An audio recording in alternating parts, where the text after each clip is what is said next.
Amazing people. This is an example which we can work through, which deals with bearings. So we're told that an aircraft flies 150 kilometers from Sydney along a bearing of 320 degrees and 48 minutes.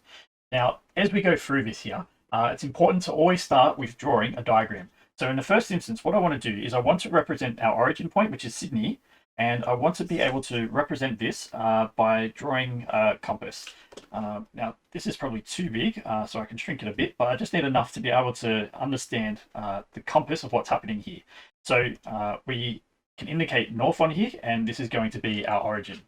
And then if we want to, we can also put on the other directions that we have on here, such as east, west, and south. Now, what we're told is the plane, the aircraft flies 150 kilometers on a bearing of 320 degrees and 48 minutes. So essentially, that's flying off in this direction here. So we're just going to record this as 150 kilometers, and the entire distance around here, this is going to be 320 degrees and 48 minutes right there. So that's going to be the size of that angle. Now, from this, we can start to make some other calculations. So as an example, it's going to be really helpful to know just this angle here that we need to find out. And we can do that because we know that west is equal to 270 degrees. So by doing a calculation here of 320 degrees and 48 minutes minus 270, that's going to give us that angle. And in the case here, that's going to be 50 degrees and 48 minutes. So we can include that here. Now, with this, I also want to add some more information to this graph because it's asking specifically for how far north it's traveled.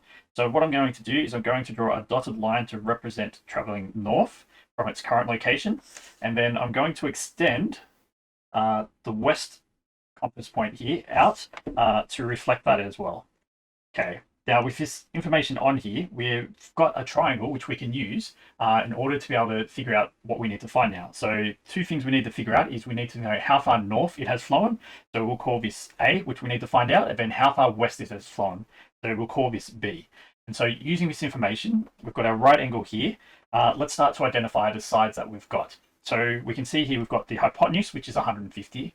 We've got A, which is going to be the opposite, and B, which is going to be the adjacent. So as we work through both of these now, in the first instance for A, how far north has it traveled? We're using the opposite and the hypotenuse. So this is going to be sine of 50 degrees and 48 minutes. And that's going to be equal to, remember, it's opposite over hypotenuse. So this is going to be A over 150. Rearranging this, I can find the value of A. So that's going to be 150 times sine 50 degrees and 48 minutes.